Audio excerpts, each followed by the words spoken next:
Simon, bonjour. Alors, t'as enfilé ta marinière pour nous parler de deux films bien français, puisqu'on va parler de la bande-annonce de La Momie et des Gardiens de la Galaxie 2, deux trailers qui sont intervenus ce week-end et qui étaient très attendus.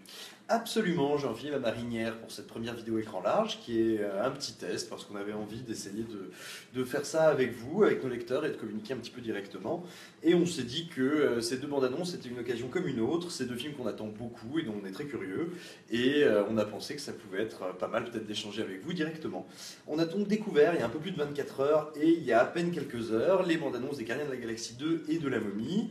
C'est de La Momie dont on va parler d'abord. Alors, La Momie, avant d'être un gros blockbuster qui est programmé pour juin 2017, et avant même d'être la trilogie réalisée par Stephen Sommers, qui est restée assez populaire, avec Brendan Fraser, fin des années 90, début 2000, et qui est un très très bon mélange d'aventure et de comédie. Avant ça, La Momie, elle fait partie des Universal Monsters, qui est donc toute une panoplie, toute une collection de films de monstres du studio Universal. On retrouve La Momie, il y a Jekyll et Mr Hyde, il y a Dracula, il y a le Loup-garou. La Momie est de 1932, donc voilà, ce sont des œuvres assez anciennes, mais vraiment des œuvres historiques dans le genre. Et le studio Universal, qui, comme tout le monde, comme Warner et comme absolument tous ses concurrents, regarde les centaines de millions, voire même les milliards amassés par Disney avec ses Avengers, avec ses Star Wars, en gros avec ses franchises et ses univers étendus, Universal a bien envie de faire la même chose. Or, qu'est-ce qu'ils possèdent comme marque qui leur semble idéale à décliner dans ce genre-là? Ce sont les Universal Monsters. Le studio a essayé une première fois, il y a quelques années, avec Dracula Untold, de redonner vie un petit peu à tous ces mythes, à toutes ces créatures. Ça a été un demi-échec. Donc le studio vient d'annoncer que Dracula Untold n'aurait pas le statut de film canonique, mais qu'à nouveau, ils allaient essayer de faire tout un univers lié autour de leurs monstres. Le premier film donc, qui va répondre à cette commande, c'est La Momie. Alors on était curieux d'avoir un premier aperçu, déjà parce que ça fait partie des gros projets de 2017. Ensuite parce que c'est réalisé par Alex Kurtzman. Alex Kurtzman, c'est son deuxième film, le précédent était un tout petit truc avec Chris Pine, mais surtout c'est un scénariste et un producteur qui a travaillé notamment au reboot de la saga Star Trek réalisé par J.J. Abrams. Donc c'est un fin connaisseur du système hollywoodien. C'est un type qui connaît très bien la notion de franchise. Voilà, il s'est parfaitement évolué dans cet univers-là. Les puristes de Star Trek lui en veulent un petit peu d'ailleurs d'avoir fait de Star Trek quelque chose d'un peu plus grand public et commun. Mais bon, c'est un fin connaisseur de la matière, donc on est assez curieux de voir ce qu'il va faire de tout ça. Une autre raison de beaucoup s'intéresser à La Momie, c'est la présence de Tom Cruise, qui est en réalité plus surprenante qu'elle n'en a l'air. Alors bien sûr, Tom Cruise est une grosse star, il est habitué à des véhicules comme ça hollywoodiens, mais dans l'absolu, c'est quelqu'un qui, on va dire, a une volonté, une exigence de qualité pour ses fans qui est très très élevée, et surtout qui depuis maintenant 10-15 ans est un des tout derniers grands acteurs hollywoodiens qui s'est vraiment attaché, on va dire, à un cinéma de divertissement à l'ancienne. C'est Mission Impossible, c'est les Edge of Tomorrow, c'est-à-dire des films qui sont à la fois des films populaires, des films mainstream, mais des films extrêmement exigeants en termes de direction artistique, de scénario, enfin voilà. Il cherche toujours à avoir une vraie proposition de cinéma.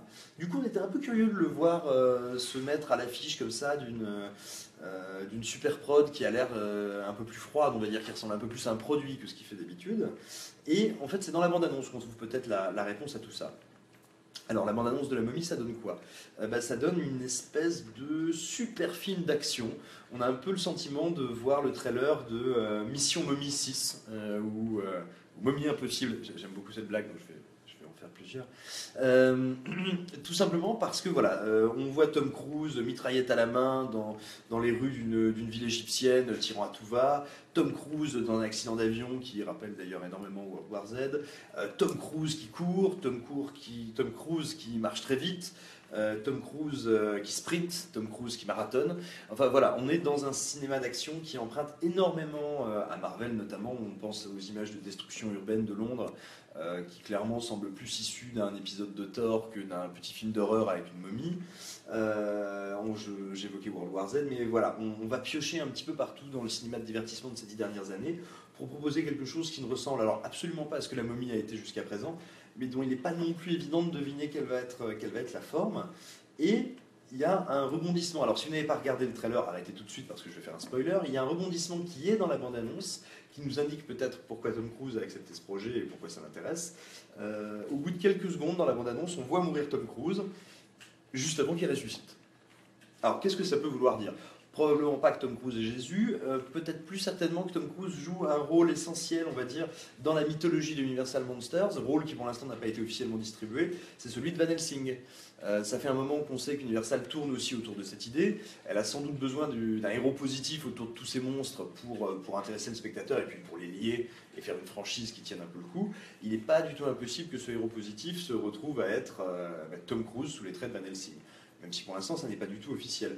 A noter que dans cette bande-annonce, on voit également notre ami Russell Crowe qui lui jouera le docteur Jekyll.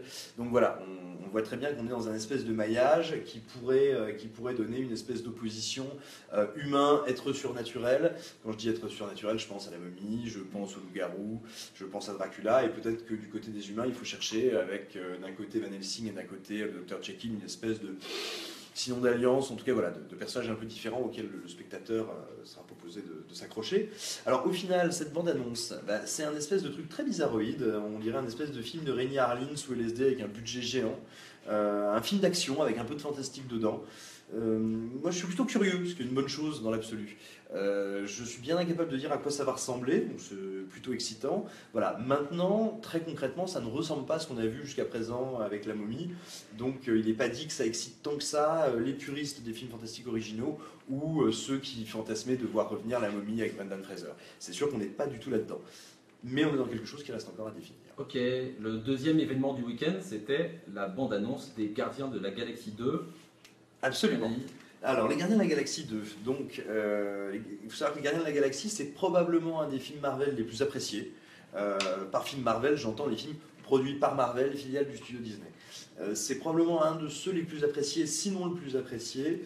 Il est écrit et réalisé par James Gunn et c'est également sans doute une des franchises les moins connues de l'écurie Marvel.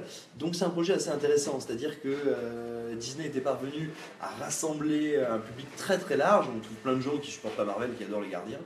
Donc tout l'enjeu, c'était à la fois de réussir à rassembler une nouvelle fois tous ces gens, leur dire regardez tout va bien, les gardiens sont toujours les gardiens, mais en même temps forcément de raccrocher un peu les wagons avec Avengers Infinity War, vu que les gardiens de la galaxie seront dans Avengers Infinity War, et de deux, ce sera un des Marvel qui arrivera assez peu de temps après.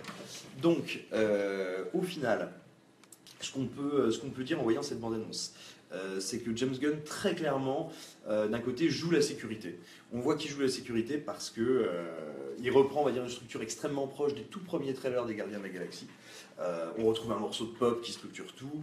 On retrouve des vignettes très brèves avec à peu près chaque personnage qui sont là pour nous montrer essentiellement que leurs rapports sont humoristiques, qu'on est dans un univers un petit peu décalé qui est entre la culture pop des années 80, quelque chose d'un peu méta, toujours à la limite de la parodie mais pas franchement, à un côté un petit peu sale gosse qu'on ne retrouve pas dans les autres productions Marvel. Donc ça c'est le côté sécurité.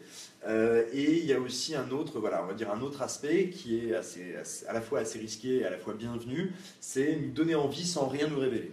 Très concrètement, cette bande-annonce est une suite de petites vignettes, je le disais.